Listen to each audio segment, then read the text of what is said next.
like a Hellcat.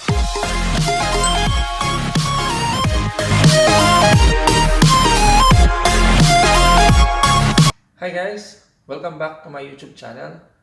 And as promised from my previous video, susubukan natin i-repair yung free lawn mower na nakuha natin sa Facebook Marketplace. Ito yung Moray lawn mower na 6.5. So guys, ito yung lawn mower. Moray brand na 22 inches diameter yung size ng blade niya sa baba. So malaking size yun. And then, yung engine niya is Briggs Stratton 650 series, 190cc. So, meaning 6.5 horsepower to. And then, gas-powered yung engine na to. Hindi siya battery power or electrical powered engine. And then, ang pinagkaiba nito, wala siyang choke.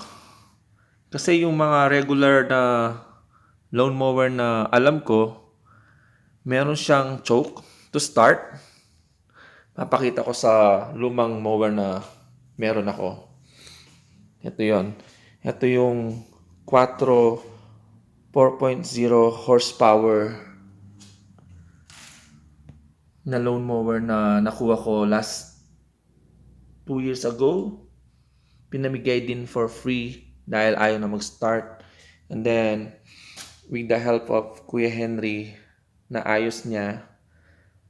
So, ang problema nito, yung carburetor niya, madumi. So, inopen niya and then, nininis yung carburetor, pati na rin yung ma-injet. Tinusok-tusok niya. So, yun. After that, nag-start na. So, ngayon, without the help of Kuya Henry, gusto ko i-challenge yung sarili ko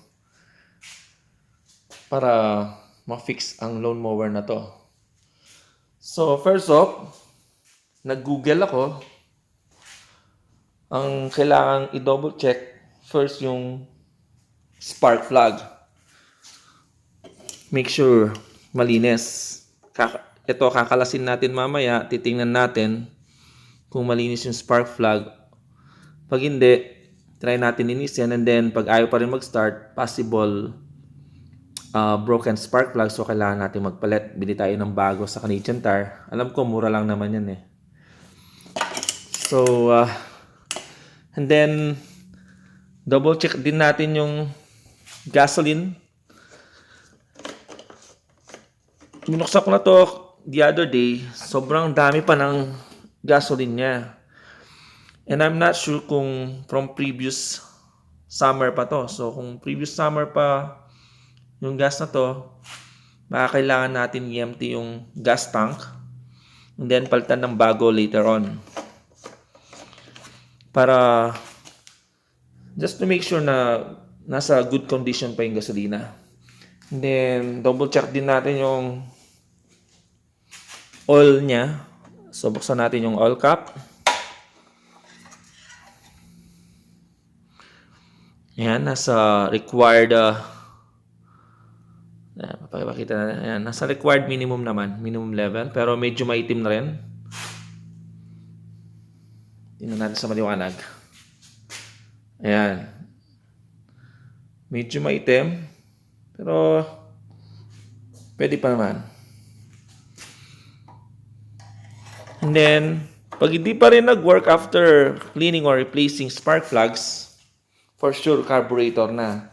And then, according to Google na sinerch ko, yung carburetor ng Moray lawn mower, medyo marupok. So, usually, pag nasira ang carburetor, pinapalitan yung buong part na yon na pwede natin mabili online for just $10 to $20.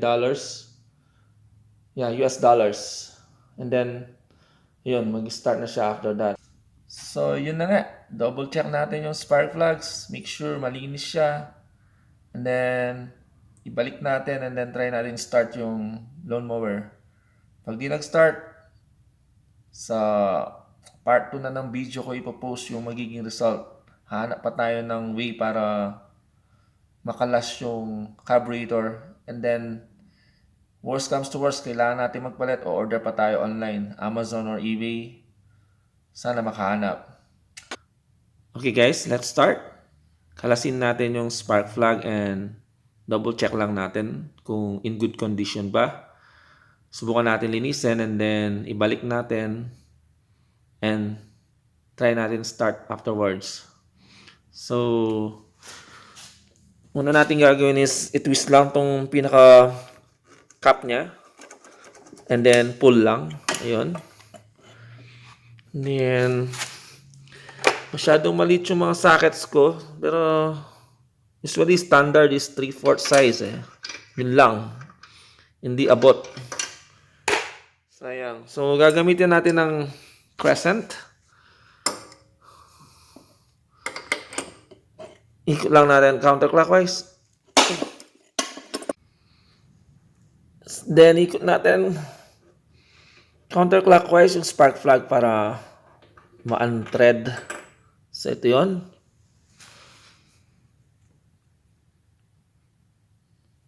Mukha namang malinis yung spark plug. Pero subukan natin i-blow ng hangin using air compressor.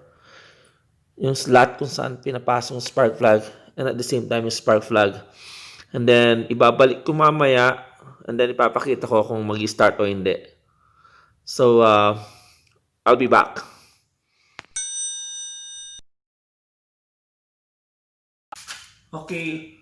Okay, off the record kanina, sinubukan ko linisin yung spark plugs using yung air compressor. And then now, subukan natin po kung mag-start siya.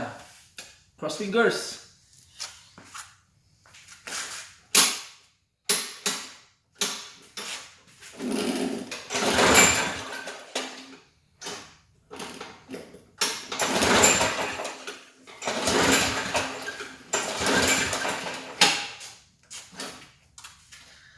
Unfortunately, no luck.